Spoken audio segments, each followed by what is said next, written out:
Hello everyone, today we are going to talk about cytology, and if you want to get information about exact organelle, please go to the time codes in the description below and start exactly from the point you need. And we start our lecture from the structure of the plasma membrane. So it is represented by three general components. These are the carbohydrates, lipids and proteins. The model of the plasma membrane structure has the name fluid mosaic. Why fluid? Why mosaic? Because membrane is not stiff, it is viscous, and it has a fluid nature, so molecules in it can move in the horizontal plane. And proteins present in the membrane, together with carbohydrates, they are not fixed, and as well as lipids besides, and they can move in the lateral plane. So the mosaic created by the proteins is not stable, is not fixed, but it always changes its pattern. So proteins are distributed and they do not form a distinct layer, and they form instead a mosaic being inserted inside. There are two types of proteins: integral, which are inserted and span the lipid layer, and peripheral, could be attached to either one of those two sides of the membrane. And let's first talk about the basic elements of our membrane. These are the lipids. The most widespread type of lipids, this is the phospholipid, and here is the typical structure. You know maybe from school that it has the hydrophilic head and hydrophobic tails. So in biochemistry, in terms of biochemistry, you have to know that tails are formed by long fatty acids. These are the carbohydrate chains, which are non-polar as they are not charged. So they are fatty in nature, it's obvious from the name. So long chains of fatty acids, these are the tails of phospholipids, and they are attached to a special molecule called glycerol. I think you remember from school. So in the first two positions of glycerol there are fatty acids. In the third position there is the phosphate group, and this group exactly is negatively charged, and as it is charged, it makes this part of the molecule hydrophilic, dissolved and it can be dissolved in the water, and sometimes some other molecules are added to the phosphorus group. Depending on those groups, we distinguish different types of phospholipids, and we are going to discuss them in the next slide. Let's summarize the information. So the basis of the membrane is made up of two layers of phospholipids and some other lipids, and those lipids are organized in a special type. When they are fatty acids, when they are long hydrophobic tails, are faced to each other. So something like phospholipids, they try to hide their tails from water, which is outside and inside the cell, creating a special hydrophobic fatty in nature middle layer of the membrane, and it helps to control the passage of different substances like ions across the membrane, as they can't, some hydrophilic substances, they can cross the hydrophobic layer. Okay, so let's discuss different subtypes of lipids. As I told you, phospholipids or phosphoglycerols, as glycerol is at the base of the molecule, could be of four types. They all have fatty acids, they all have glycerol and phosphorus as a residue, but some molecules differ. These are the choline molecule, for example, could be attached to the phosphorus group, so such molecule is called phosphatidylcholine. Then ethanolamine and inositol and serine molecules also could be attached. Depending on them, we have four different types of phospholipids. Then, except phospholipids, there is one more class of molecules, and they are called sphingolipids. They are based on a special molecule called sphingosine. It has its own carbohydrate tail, like fatty acid. It is non-polar, non-charged, and it resides in the hydrophobic middle layer of the membrane. And also it has some groups, like amino group, and with the help of this group, it can attach, for example, the fatty acid, as well as in phospholipids. If fatty acid is attached to the amino group of the sphingosine, we call such molecule ceramide. So ceramide, this is the sphingosine with a fatty acid. Then, moreover, this molecule could be modified by its hydroxyl group. And in case of phosphorylcholine attached to this group, we call the molecule sphingomyelin. So sphingomyelin is the same as ceramide, but with a phosphorylcholine attached to the head. Then, instead of phosphorylcholine, simple sugar could be attached to the ceramide, and this molecule is called cerebroside. And branched carbohydrates also could be attached. In this case, we call the molecule ganglioside. Okay, this information is needed only in case you want to get 5, okay? And it is helpful because you have to understand that the ratio between different types of lipids results in different physical properties of the membrane. So different cells, they differ by the lipid composition, and it helps them to perform their function. Then, very important molecule is cholesterol. And if we return to the previous slide, we'll see those molecules here. They have only one hydroxyl charged group, fixing cholesterol to either one side of phospholipid bilayer. And when cholesterol is in the low amount in the membrane, it separates tails of fatty acids, making membrane more fluid in nature. So low concentration of cholesterol makes membrane more liquid. But if we increase the concentration significantly, if there are a lot of cholesterol molecules, such membrane becomes more stiff. So cholesterol helps to regulate the fluidity and viscosity of the membrane. Moreover, cholesterol is distributed not uniformly, not evenly in the membrane, but instead it is concentrated in some patches, and such fragments of the membrane with an increased amount of cholesterol are called lipid rafts. So that's what you have to know and to define. Lipid rafts, these are the fragments of plasma membrane with increased concentration of cholesterol and long saturated fatty acids. What does it mean? More long fatty acid is, more viscous is it. So long fatty acids increase the density of this fragment of the membrane, and saturated fatty acids, if you remember from school again, saturated fatty acids are more viscous and dense than unsaturated. That's why increasing locally the concentration of cholesterol and long saturated fatty acids, we make this fragment of the membrane more dense and viscous. Why we need that?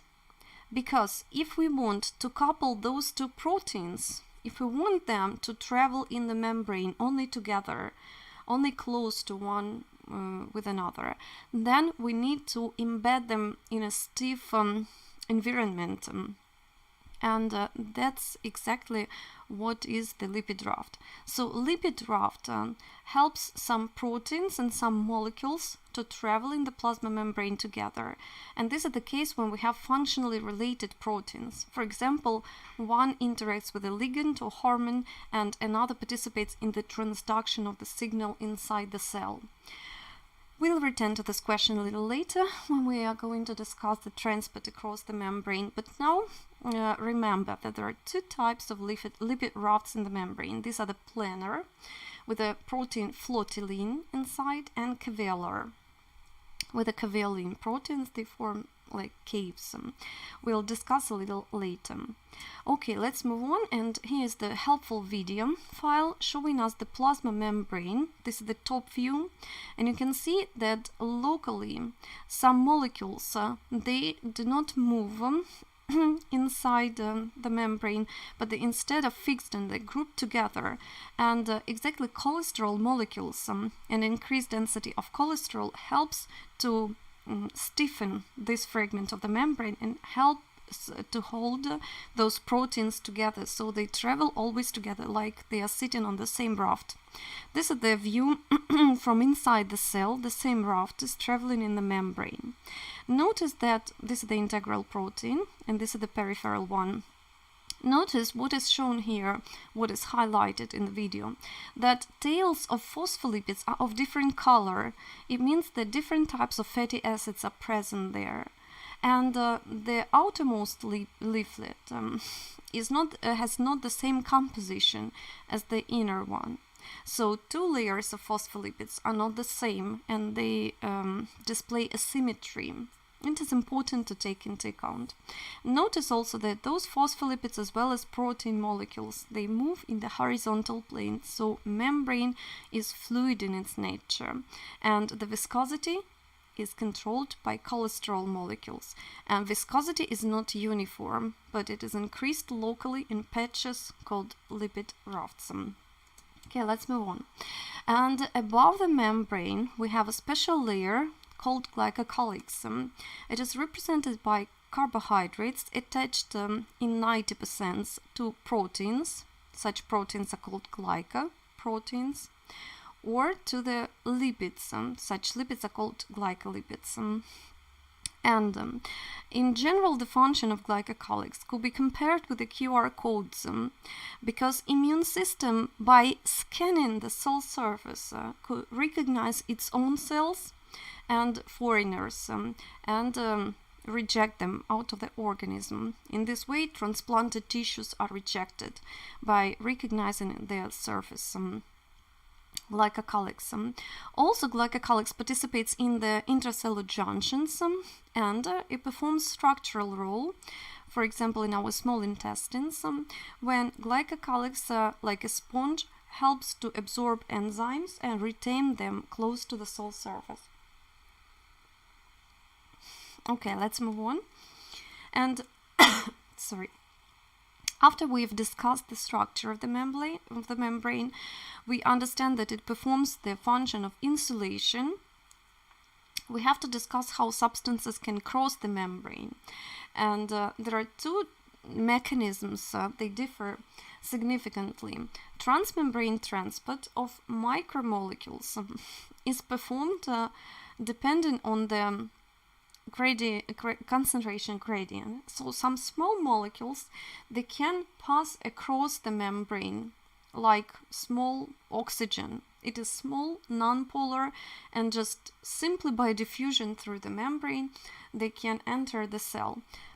But some another objects, for example bacteria cells, can't cross the membrane, so it is involved inside the cell in form of vesicle.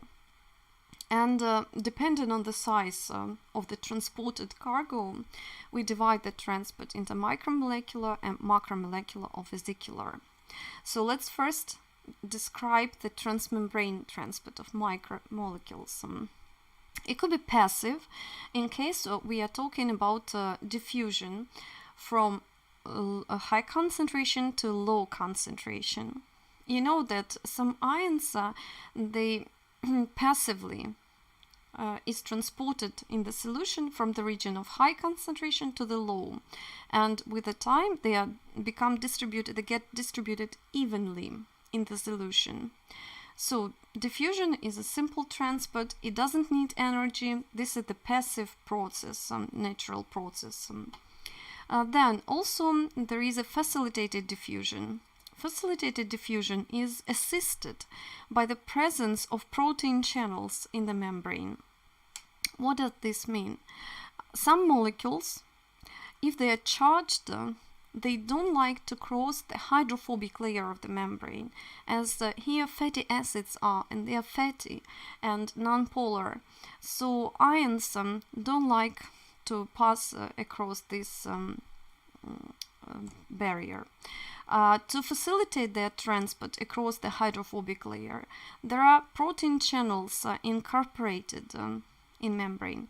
They have hydrophilic core, so ions can easily pass from high concentration to low concentration through such proteins. So this diffusion is called facilitated because it is facilitated by the presence of proteins. In any way, this is the diffusion because from high to low concentration, but not across the phospholipid layer, but through proteins. Proteins could be channels and carriers. The difference is that carriers, they change their conformation along the transport process. Okay. And as for the osmosis, this is the process when the solvent is transported across the membrane. For example, if ions can't be transported, then solvent is transported passively to equalize the concentration. As you can see, here we had low concentration of one substance, and here we have high. Here we had high.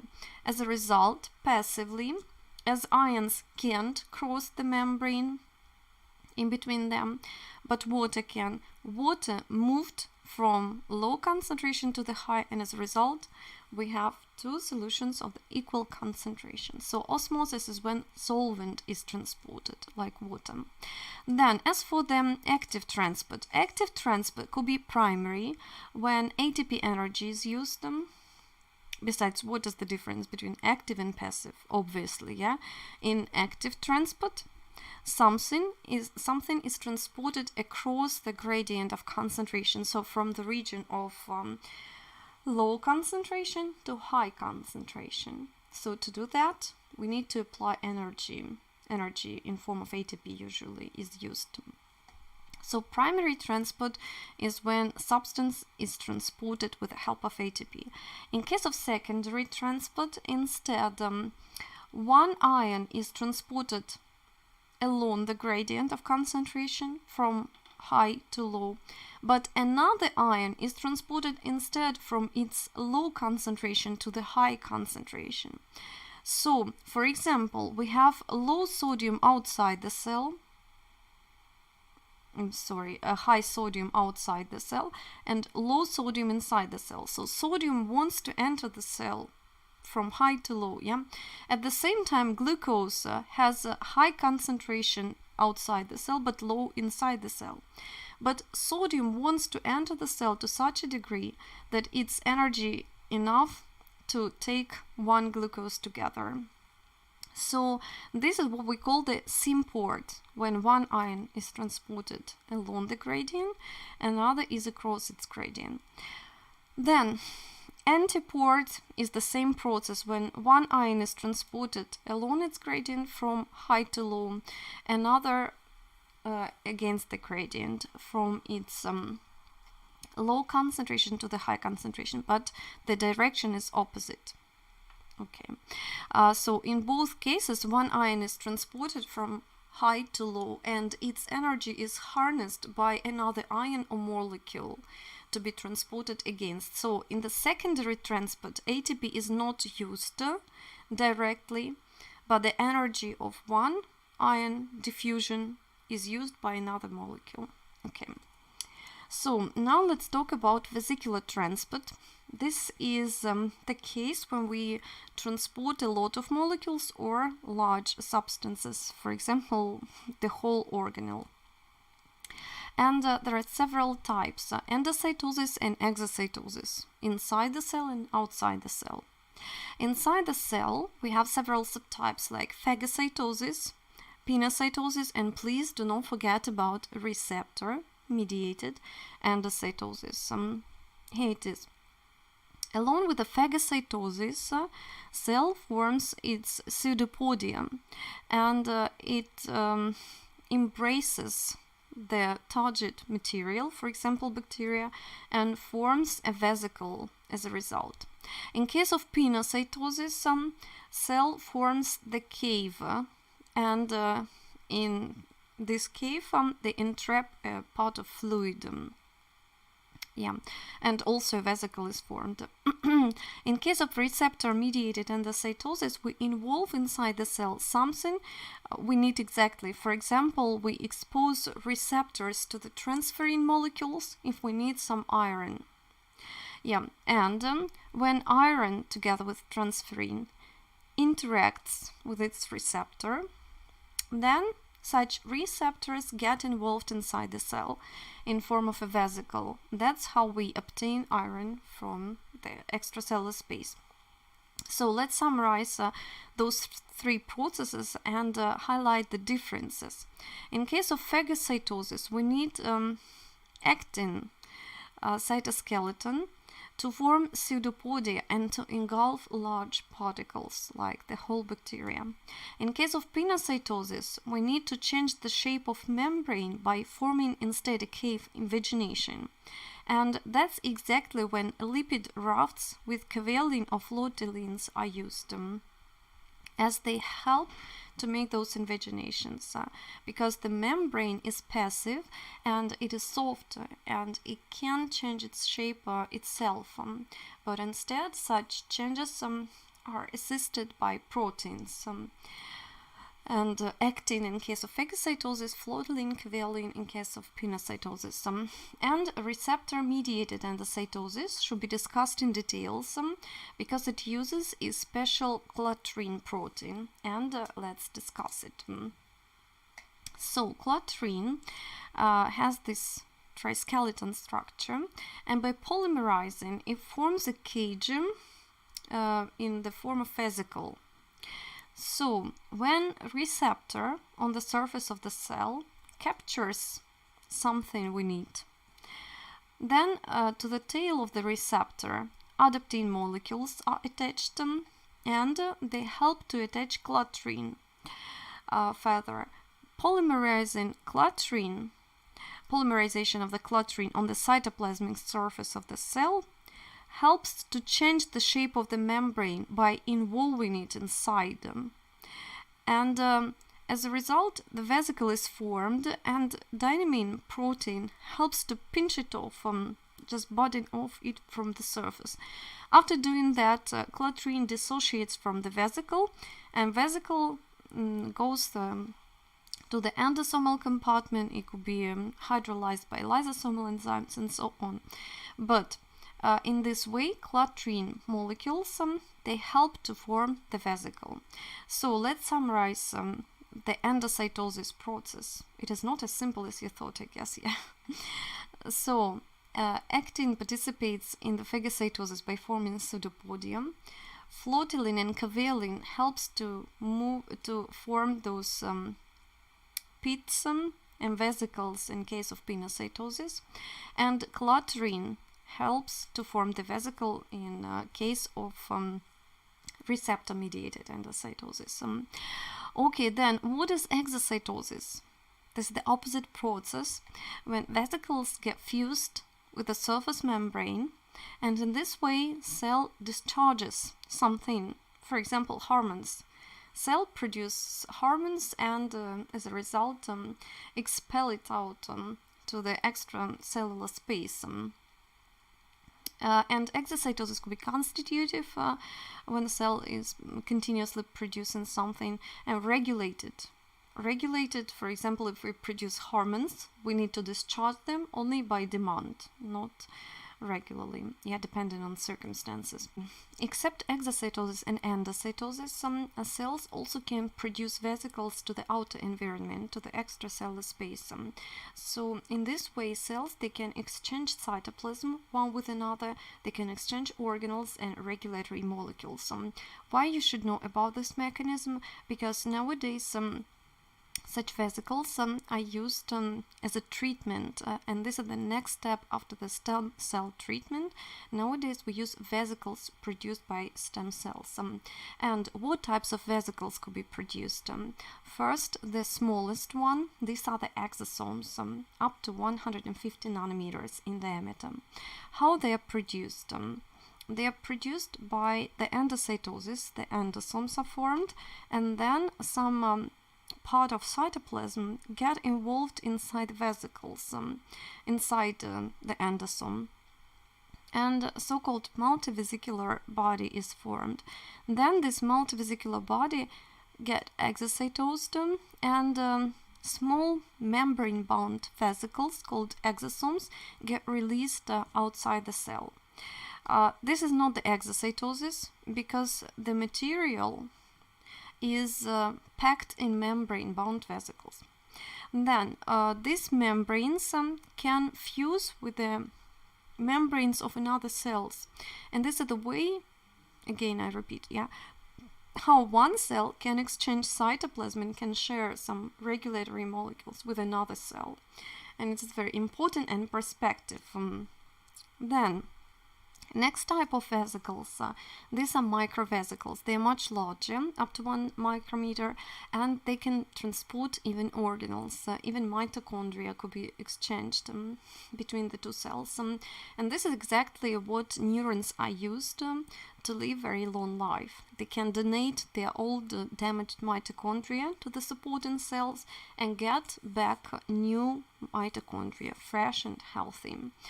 And the last type of vesicle formation is apoptosis, and that's what we are going to discuss next time. Next lecture is devoted to the nucleus and the cell death. This is the way of cell death, when cell breaks down into vesicles, and those vesicles then could be phagocytosed by another cell or fused with another cell by donating its organelles. Okay, so let's move on and let's talk about the endoplasmic reticulum. So after we've discussed the membrane, the transport across the membrane, let's talk about the organelles formed by this membrane. Endoplasmic reticulum. Reticulum is translated like a network. This is the network of membranes inside the cell, enclosed in a distinct space. So the space inside endoplasmic reticulum differs by its composition from the cytosol. So endoplasmic reticulum, it segregates a group of proteins and molecules inside them, and is divided into smooth in form of tubules, here it is shown, and rough with ribosomes on its surface. It has ribosomes and a flattened cistern. That's how they can be distinguished: smooth without ribosomes and tubules, and rough with ribosomes and flattened cisterns. So let's first discuss the function of smooth endoplasmic reticulum. First, it performs the function of phospholipid synthesis. So exactly this organelle creates membranes, and then these membranes are exchanged between endoplasmic, Golgi, and many other organelles. Then here exchange of metabolism of lipids and carbohydrates take place. So it is smooth endoplasmic reticulum is very well developed in cells producing glycogen or lipids. Then steroid hormone synthesis. Steroids are also lipids in nature. So in, for example, adrenal glands, steroid hormones are produced, so they have well-developed smooth endoplasmic reticulum. Then detoxification process, very important, and some drugs and bacteria toxins are inactivated here with the help of the cytochrome P450 enzymes. We'll discuss the process in details when we have the topic liver. Then in muscle cells, for example, smooth endoplasmic reticulum sequesters calcium. Okay, then after we have discussed smooth, we have to discuss ribosomes associated with the rough. So ribosomes are organelles made up of two subunits. They don't have membranes. They are ribonuclear proteins by its chemical composition. So they have ribosomal RNA associated with a group of proteins. And two subunits, they get attached to the same messenger RNA, and in this way the whole ribosome is formed. If many ribosomes, like in this case, are attached to the same messenger RNA, we call such ribosomes polysomes or polyribosomes. They perform the function of protein synthesis, and in details this process you'll discuss in biochemistry department next semester. Now you have just in general to know that the are non-membranous and made up of two subunits. Then ribosomes could be of two types. They could be located freely in the cytoplasm, or they could be attached with the endoplasmic reticulum, and it depends on the protein they produce. So if they produce proteins for internal purposes, for the cell itself, for example for cytoskeleton, for the mitochondria, for the nucleus, such proteins are produced by free ribosomes. But if cell produces proteins for the endoplasmic reticulum, Golgi complex, lysosomes, or for export, for example hormones, such molecules should be incorporated in the endoplasmic reticulum, and they are produced by ribosomes on the surface of the rough ER.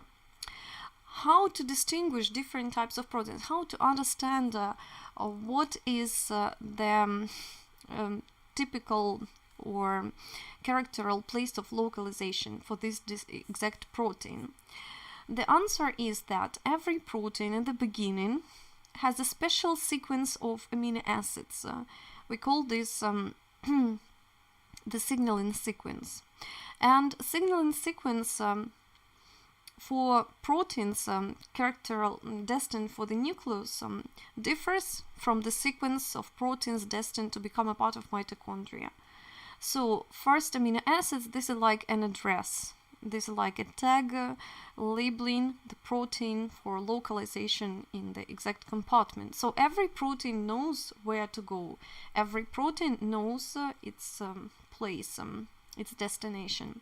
The signaling sequence of amino acids is recognized by the signal recognition particle, and then this particle is recognized by the docking protein. So when they stack one with another, such ribosomes get positioned above the translocone, a special channel in the rough endoplasmic reticulum, and the polypeptide chain through this translocone enters the cavity, the space inside the endoplasmic reticulum. So free ribosomes reside in the cytoplasm, but if they produce proteins for endoplasmic, Golgi, or for export or for lysosomes, they become associated with the endoplasmic reticulum.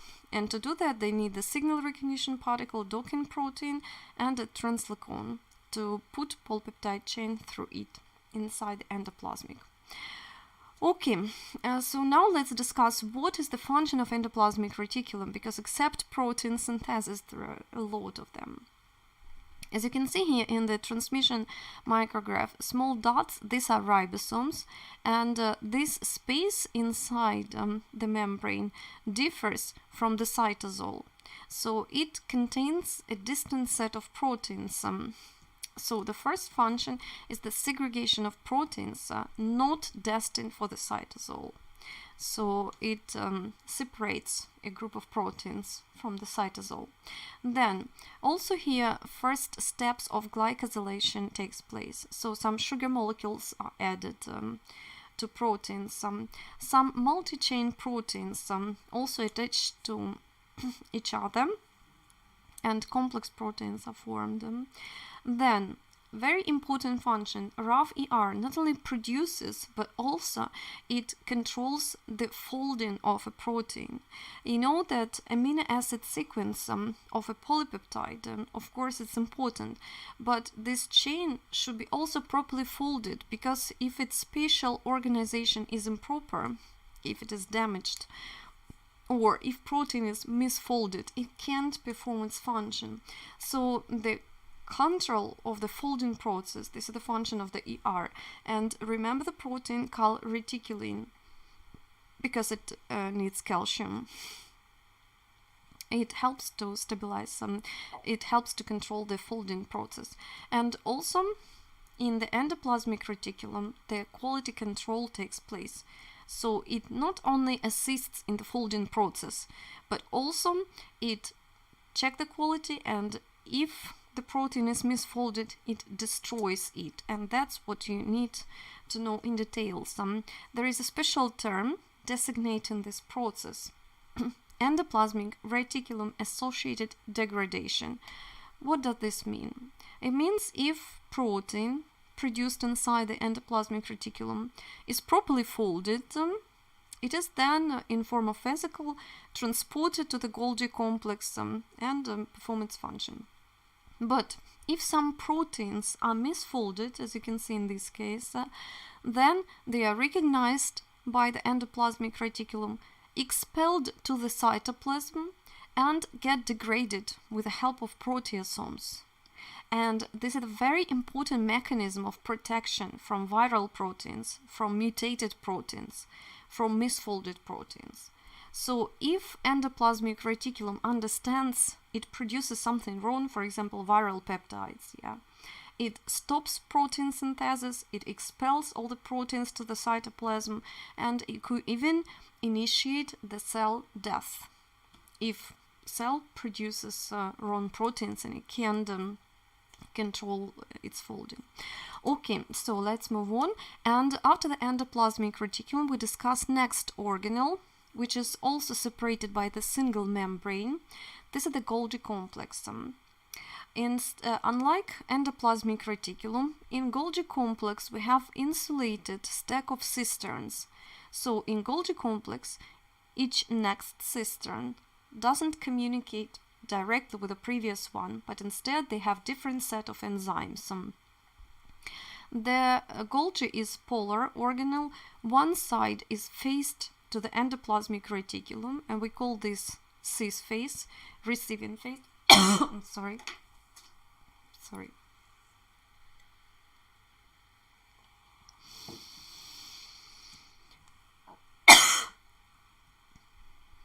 So the cis phase is a receiving phase.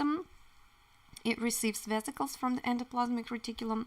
The opposite phase is the trans phase, and it produces secretory vesicles with the proteins ready to use.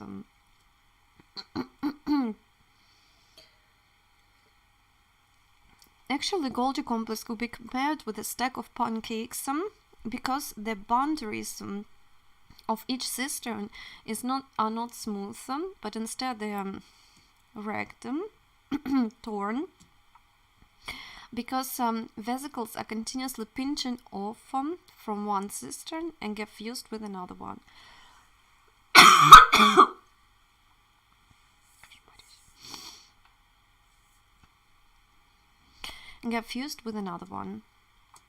Okay, let's discuss this structure of the Golgi complex first.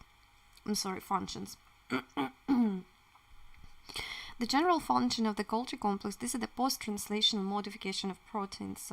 So here the glycosylation, sulfatation takes place. Some inorganic molecules are added to the proteins, or organic. Also here complex molecules are formed, molecules represented by proteins and carbohydrates, for example.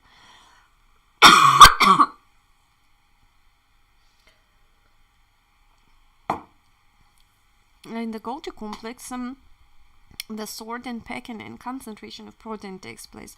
What it means, Golgi receives proteins from the endoplasmic reticulum and then decides some proteins should be packed and form lysosomes. Some proteins should be destined for the exocytosis. So Golgi complex sort them out, pack and form a vesicle, and in this way, for example, lysosomes are formed. Then, as you can see in this video, Golgi is shown. One phase receives the vesicles from the endoplasmic reticulum. So Golgi is continuously receiving something. Some vesicles are returned back to the endoplasmic, but from the trans phase, from the trans side of the Golgi network, vacuoles are pinched off and are exocytosed, for example. And in this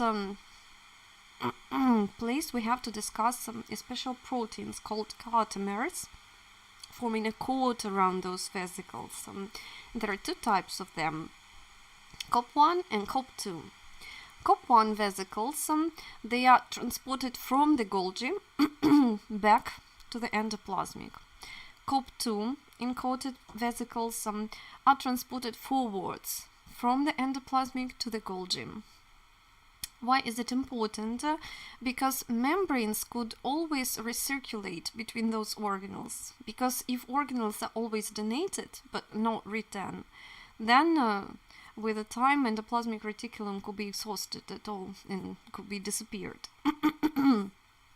So there is a continuous transport and membrane trafficking between the Golgi and endoplasmic reticulum.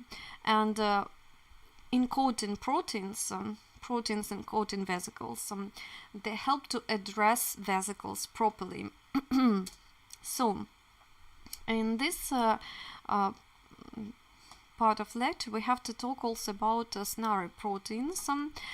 SNARE proteins, these are the authors, they got Nobel Prize in the 2013 for their discovery, because they understood that each vesicle inside the cell, it has the V, SNARE protein, while the target membrane of every organelle has the T-SNARE complex.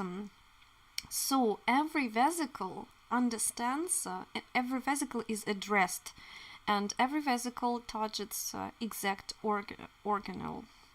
And understanding this mechanism, we can harness it to deliver drugs to the exact type of the cell, and even to transport this drug to the exact organelle inside the cell. And in cosmetology, Botox is used, and exactly it controls the process of membrane fusion with the vesicle in the neurons and muscle cells, and we'll discuss it a little later. So here is the example of the USMLE question from the database, and exactly about the Golgi complex. As you can see, the question is what process is characteristic for the organelle pointed with the arrow.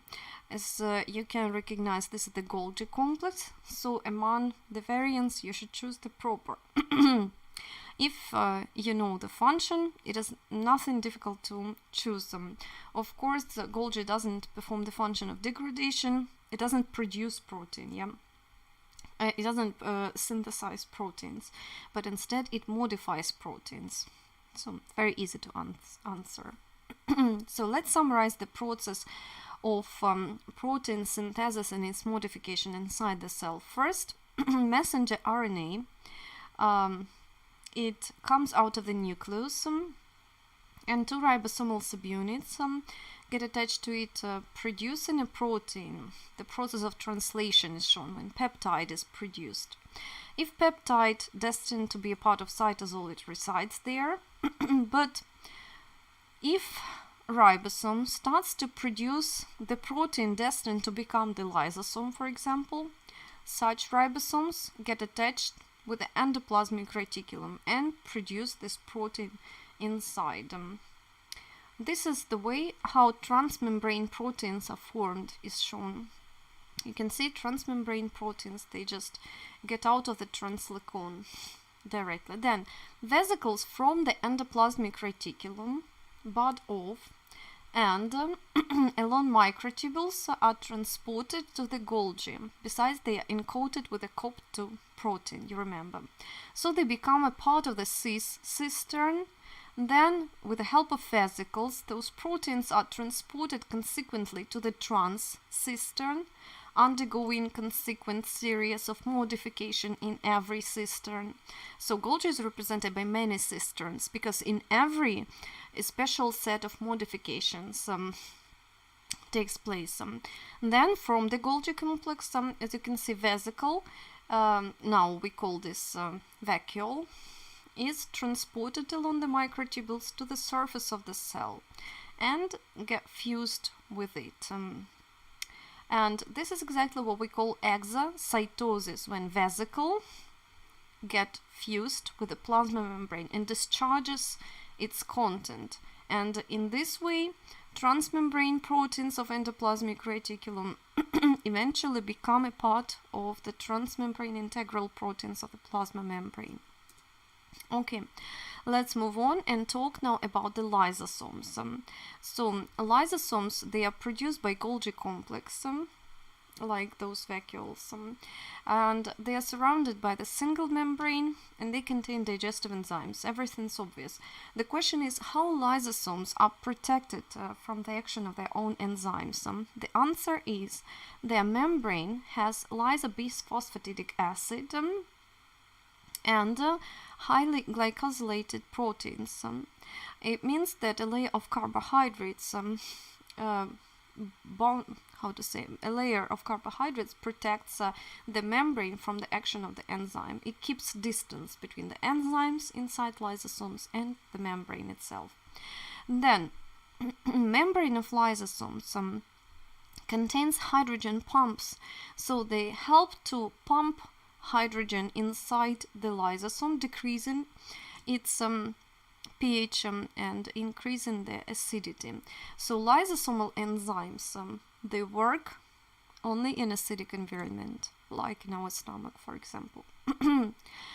Then, in the Golgi complex, enzymes destined to become a lysosome are labeled with the mannose 6-phosphate. This is the typical modification of all lysosomal enzymes, and it is used like a tag for everything destined to become a part of lysosome.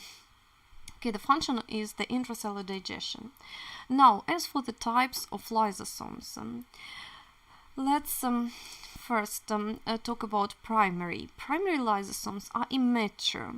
After the process, after they have just pinched off the Golgi, they contain inactive enzymes, and only after they get fused with the endosomes, they start to pump hydrogen inside, activating their enzymes. So the lysosome fused with the endosome is called secondary or heterolysosome. It has acidic pH and activated enzymes, unlike primary, comparing with the primary. Besides, notice that we have already discussed the process of endocytosis. Endocytosis, all three forms, phagocytosis, pinocytosis, receptor-mediated, they all result in the formation of endosomes. Vesicles are formed and they get fused and form endosome. Then early endosome becomes a late endosome by increasing the acidity, and eventually they get fused with lysosomes and they start to digest everything what's there inside. Okay, and also there is one more type of lysosome which is called autophagosome. Autophagosome, this is its own organelle surrounded by the membranes of the endoplasmic reticulum and fused with a lysosome. So if we no longer need an organelle, it becomes encoded with the endoplasmic reticulum and digested by the lysosome. Such organelle is called autophagosome. Auto because cell digests its own part. Then, some lysosomes, they can't cope with the digestion of mitochondria, so some residual bodies are left in the cytoplasm, and typically they form lipofuscin granules. They are characteristic for senile cells undergoing the process of aging. And after we have discussed the lysosomes with their digestive function, we have to discuss the process of autophagy. So when cell digests itself, it helps to get rid of wastes and of defective organelles, suspicious organelles. So this is the normal process, and its regulation is very important for keeping our organism healthy. So what is autophagy? It's the process when some intracellular components are degraded with the help of lysosomes. And there are three forms of autophagy. Macro-autophagy, when the whole organelle is degraded. Then micro-autophagy, when some large molecules are degraded. And chaperone-mediated autophagy, when molecules are degraded with the help of chaperone molecules. So, what is the difference in the mechanism? In macroautophagy, the organelle is encoded with the endoplasmic reticulum membranes, and after that it is fused with the lysosomes. So first, endoplasmic reticulum helps to insulate a part of cytoplasm, and only after that lysosomal enzymes are applied. In case of microautophagy, some molecules are involved inside the lysosome, but just simply invaginating its membrane inside. And chaperone-mediated autophagy helps to involve exact protein inside the lysosome and destroys it there. Then autophagy is regulated by a set of genes, and in details this process was deciphered, and this is the author. He got the Nobel Prize for his discovery. And also you have to know the function of the mTOR, target of rapamycin. This kinase, this enzyme inhibits autophagy process. And it is very important because if we can't deal with all the wastes inside the cell, such cells become aged preliminary, and it results in different pathological circumstances. Okay, autophagy also is harnessed by some bacteria cell to be hidden inside the cell from the immune system. For example, H. pylori. It enters the cell and forms and something like autophagosome around it. And inside autophagosome, they reside inside the cell, preventing their fusion with the lysosomes. So they, in this way, are hidden from our defense mechanisms. Okay. Then, after we have discussed lysosomes and autophagy, these are the organelles and the process of degradation, we also should mention proteasomes because they perform the similar function, degradation of wastes and recycling of proteins. As we can guess from its function, proteasomes, they perform the function of proteolysis as they contain proteases, enzymes breaking down proteins. So the proteasome is represented by the 20 core particle and 19 S particle, regulatory particle. Regulating particle recognizes the protein for degradation. How such proteins are recognized? Because they are labeled with a special ubiquitin molecules. So ubiquitin is the molecule, is a protein, which is added to the protein as a tag for degradation. So if we need to break down some protein, we simply add ubiquitin to it, and then this ubiquitin is recognized by the proteasome, and such protein is destroyed. Ubiquitin is added with the help of 3 enzymes. They are labeled like E1, 2, 3, and the process of ubiquitination uses ATP energy. So ATP is needed for the ubiquitination. Ubiquitination is needed to help proteasome to recognize the protein needed for degradation. Again, if the process of degradation is violated, is not properly regulated, then cell suffers from wastes, from its own wastes. So if lysosomes or proteasome or the process of autophagy is not properly realized, then cells, especially long-living cells, especially our neurons, suffer from this, and it results in the neurodegenerative diseases. So we'll return to this question when we talk about the nervous system. Okay, here the process of ubiquitination is shown, but let's not stop at this. And here there is a video of ubiquitination with a consequent degradation, but also it's too slow. I'll give the hyperlink in the description. Let's quickly move on. We have some other organelles to discuss today. These are peroxisomes, for example.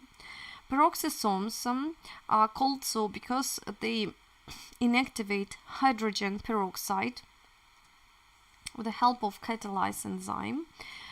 First, we should say they are single membrane organelles, and they reproduce themselves by fission. So if we need to increase the number of peroxisomes, they just divide them, and they are not formed by the Golgi complex. Okay, so peroxisomes, please do not confuse peroxisomes from proteasomes. These are quite different substances. Okay, proteasomes, these are non-membranous organelles, degrade proteins. Peroxisomes, these are the single membrane organelles. They degrade alcohol, toxins, drugs, and hydrogen peroxide. So they are very well developed, especially in our liver. Liver performs detoxification. So together with a smooth endoplasmic reticulum, peroxisomes perform the function of detoxification and drug metabolism. Besides, beta oxidation of fatty acids takes place here, as well as in the mitochondria. Besides, the same function is in the mitochondrial matrix. Beta oxidation of fatty acids. So in mitochondria we have two membranes. The inner forms invagination or enfoldings called crista. The space, intermembrane space, is called between them, and matrix. This is the space enclosed by the inner membrane. Exactly inside the matrix, a Krebs cycle takes place, beta oxidation of fatty acids, and sequestration of some ions, for example calcium. So do not forget about that, because except ATP synthesis, mitochondria perform lots of other functions. So intermembrane space, here it is performs the function of ATP synthesis. Then what should we know about the outer membrane of the mitochondria? It is smooth and it contains a special set of proteins called porins, as they form pores through which metabolites can be exchanged with the cytoplasm. So this space differs from the cytosol, but not significantly. Then also with this membrane, monoamine oxidase is associated, so it degrades epinephrine, and also some steps of tryptophan degradation also take place here.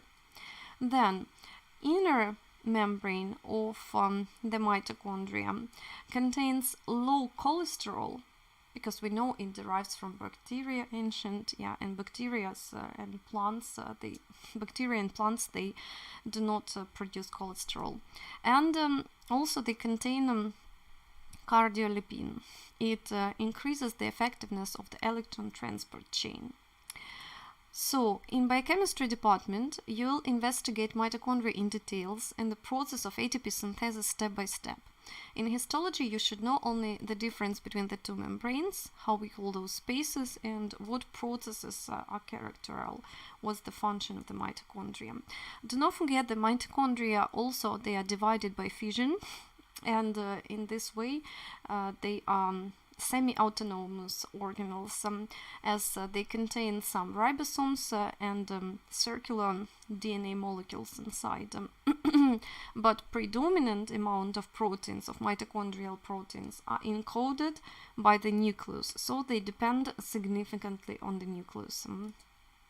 Okay, and the last chapter of our lecture, we're approaching to the end. This is the cytoskeleton, and as in our organism we have skeleton to maintain the shape, posture, and to move the organism. The same is true for the cell, and here we have three different threads making a network, teeny network inside the cell. These are the microtubules, microfilaments, and intermediate filaments. Microfilaments are the thinnest, 6 to 8 nanometers. Microtubules are the thickest, 20-25 nanometers. And intermediate filaments are of intermediate diameter. That's why they are called so, because they have diameter larger than microfilaments, but thinner than microtubules. Okay, now let's discuss them one by one. Microtubules, they have a hollow core, so that's why they are called tubules. Their outer diameter 24 nanometers. It is represented by the 13 subunits of tubulin protein. Usually we have alpha and beta and alpha tubulins, and they are attached alternatively one to another. Homotubulin rings are located only at the base, so the first ring is formed by homotubulin, then alpha and beta subunits are added till the end. Microtubules are polar, so they have the minus end, which is stable, and plus end, and it could be growing or shrinking, depending on the circumstances. So if plus end, besides growing end is always faced to the periphery, and minus end or stable, this end is always faced to the cell center or to the nucleus. Then the process of microtubule assembly depends significantly on the magnesium ions and GTP molecules. So if we need to create a new microtubule, those two factors are needed, and it is important. Further, I'll explain why. And also you have to define the process of dynamic instability. It means that microtubules are continuously degrading and growing. And the process of constant remodeling of microtubules is called dynamic instability. So microtubules are not stable. Sometimes we create new one to transport something along it. Sometimes we destroy old microtubules because we no longer need them. Then microtubular catastrophe. This is another term meaning the shifting from the growth to shrinking process. When just after growing, microtubule becomes starts degradation. So what is the function? So we've discussed in details the structure, the assembly process, and now the question is why we need it. We need it like railways, for the transport of something along them. And also during the cell division, it helps to move chromosomes along the microtubules. So microtubules, the best comparison is the railway system.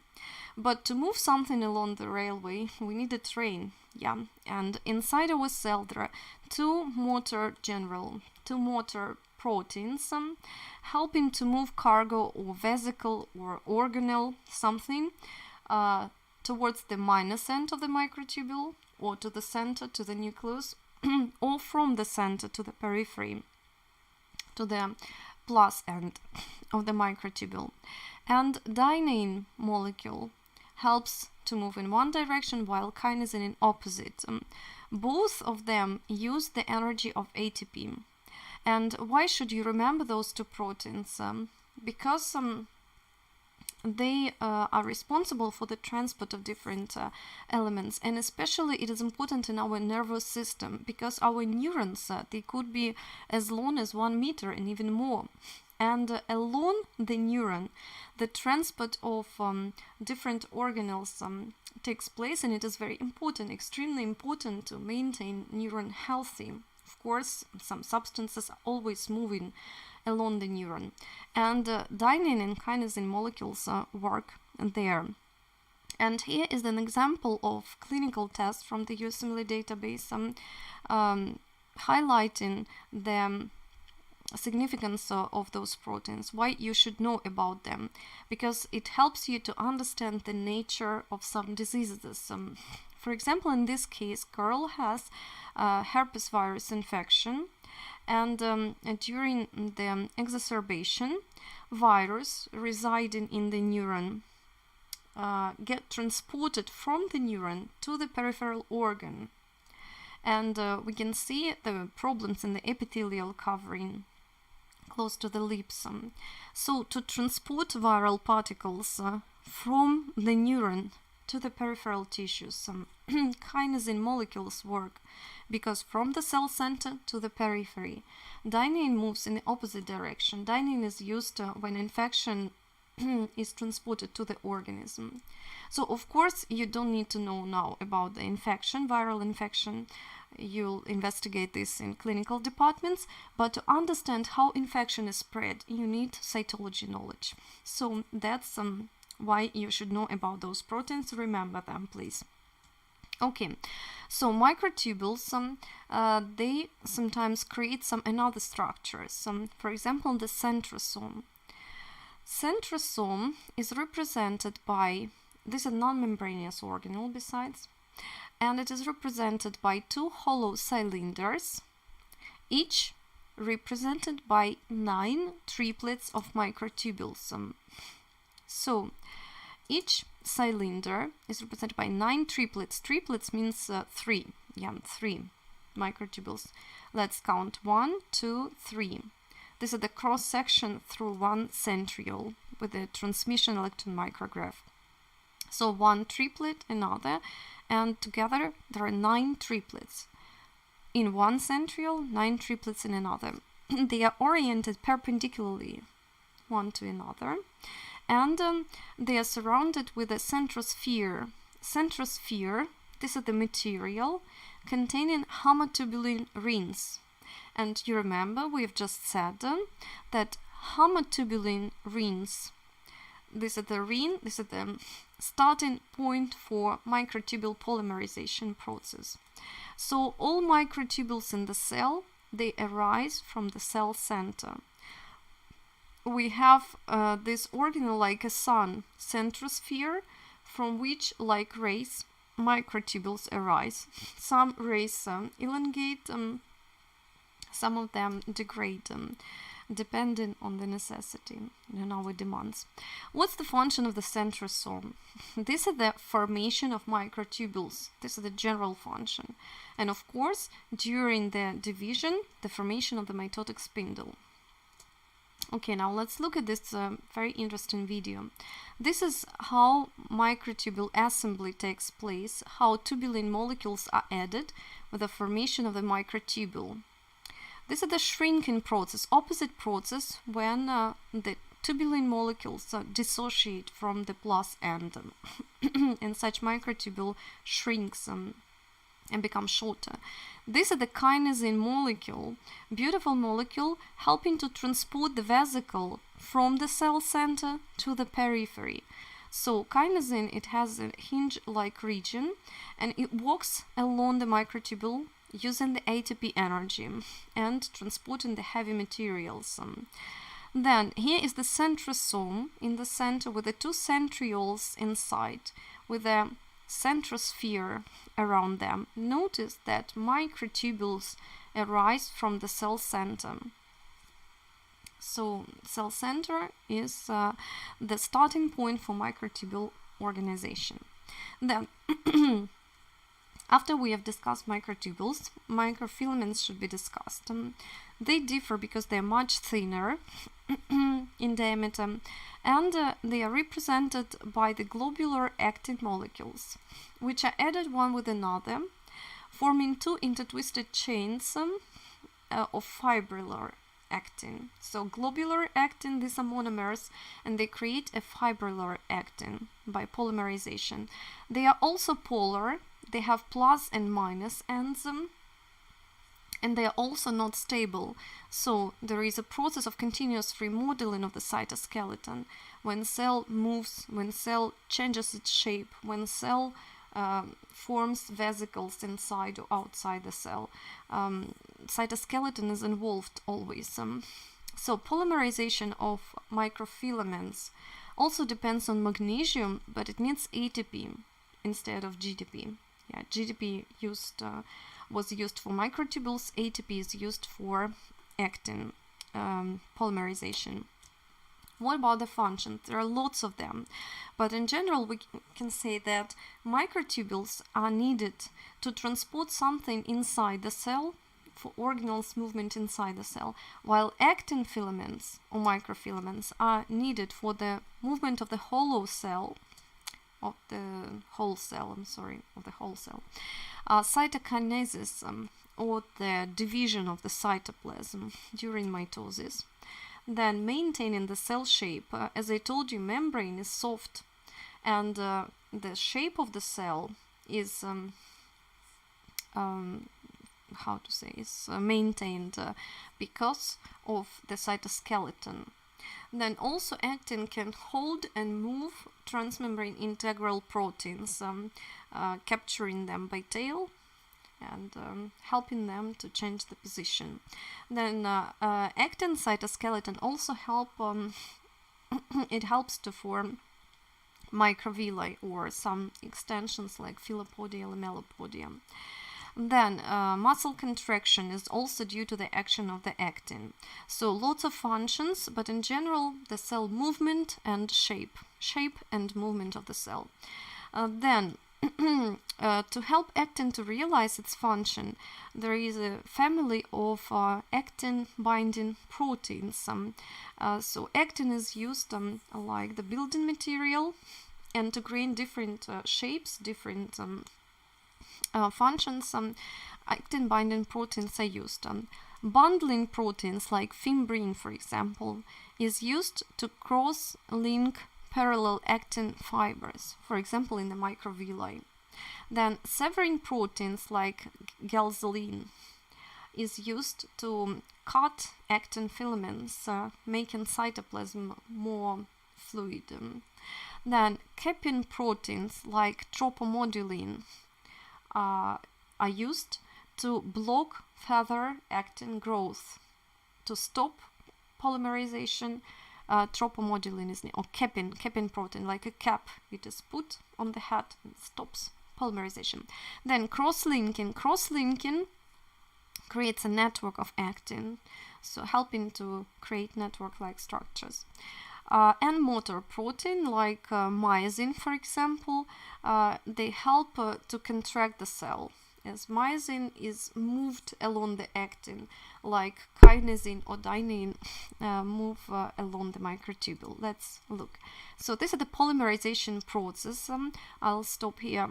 So you can see globular actin subunits are added to the plus, and two intertwisted chains are formed, and we call this chain fibrillar actin. So this is the fibrillar actin made up of globular actin.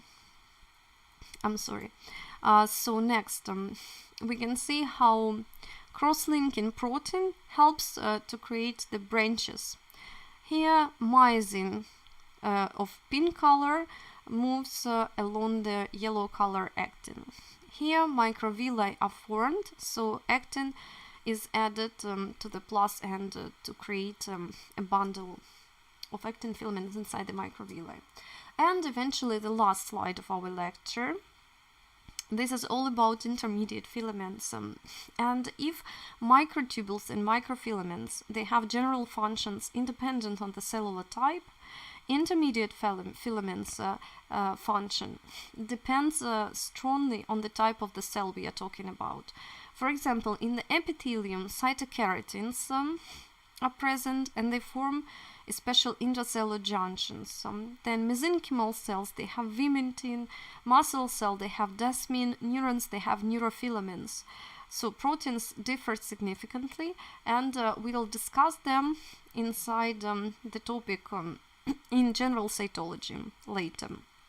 So in this lesson, you just simply need to understand what type of filaments is characteristic to what type of tissue. Okay, and why is it important? Because in pathological anatomy, in pathology, it helps pathologists to understand the derivation of tumors and metastasis. So if the source of metastasis is unknown, we can, by detecting one of those four types of filaments, we can reveal the primary source of tumor, from which tissue it derives, and it helps further to understand the program of treatment. Okay, and also intermediate filaments are divided into classes. So also if you want to get 5, you can just study this, and do not forget that except those 4, we also have lamins. They are present in the nuclei of almost all the cells, and lens-specific intermediate filaments. Okay, this is the last slide. Thank you for the attention. Thank you for watching till the end. If you really liked our lecture, please subscribe and put some comments below. If you don't like, also just inform us what to do to make our lectures better. So thank you and good luck.